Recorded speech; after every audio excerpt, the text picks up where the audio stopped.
Саламатсыңарбы балдар. Бүгүн 10 класста Кыргызстандын тарыхы. Тема кыргыздардын диний ишенимдери. Сабактын максаты исламга чейинки диний ишеним, арбактарга сыйынуу, ислам дининин тарашы жөнүндө билесиңер. Диний ишенимдердин эң алгачкы формалары бул тотемдик түшүнүктөр. Анда тотемдик түшүнүк деген эмне? Көңүл бурабыз.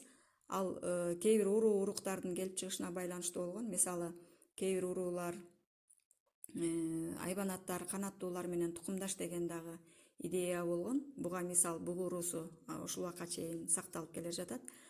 Түпкү тектерин дайыма бугуга байланыштырып келишет. Зороастризм бул дагы адамдардын ушул убакка чейин айбанаттарга сыйынуусу. Мисалы, мифтерде айтылган ак элбирс, ак тайлак, жылан, үкү, аюу жана башкалар жөнүндө.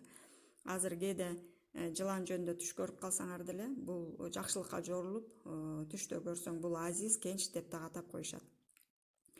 Кыргыздардын диний түшүнүгүнүн маанилүүсү асман теңирге табынуу же сыйынуу болгон.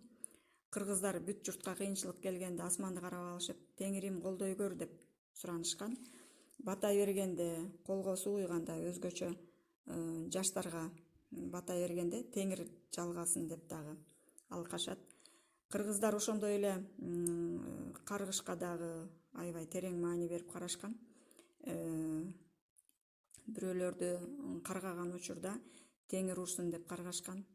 Табияттын башаттары болгон, жерге да сууга дагы табынуу маанилүү болгон.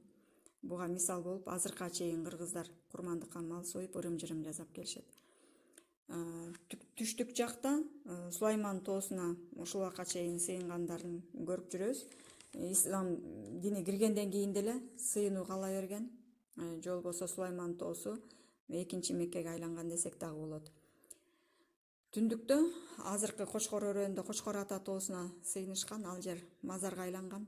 Кыргыздардын мындай сыйынуулары көчмөн турмушка дагы байланыштуу болсо керек деп айтууга болот. Азыр деле отко, коломтого сыйынуу кала берген. Муну үй бүлөлүк турмушка байланыштырсак болот. Же теңирдин жары Ума энеге сыйынуу деп дагы түшүнөбүз. Манас эпосунда балдарды колдоочу Ума эне деп аталат. Азыр деле балдардын жүрөгү түшкөндө, коркуп калганда, байбичелер ырымдаганда, бул менин колум эмес, Ума эненин колу деп дагы ырымдап жүргөнүн билесиңер. Кыргыздарда шаманизм түшүнүгү дагы кеңири колдонулган. Шаман эркектерди бакшы деп, ал эми шаман аялдарды бүбү деп атайбыз. Бул негизинен дарылоого байланыштуу болгон.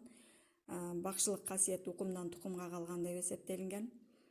Кыргыздардын негизги диний ишенимдери жөнүндө бир топ окумуштуулар изилдеп, өз эмгектерине жазып калтырышкан. Алар Радлов, Аристов, Валиханов, Боярков, Потанин сыяктуу изилдөөчүлөрдүн эмгектеринен көрсөк болот экен.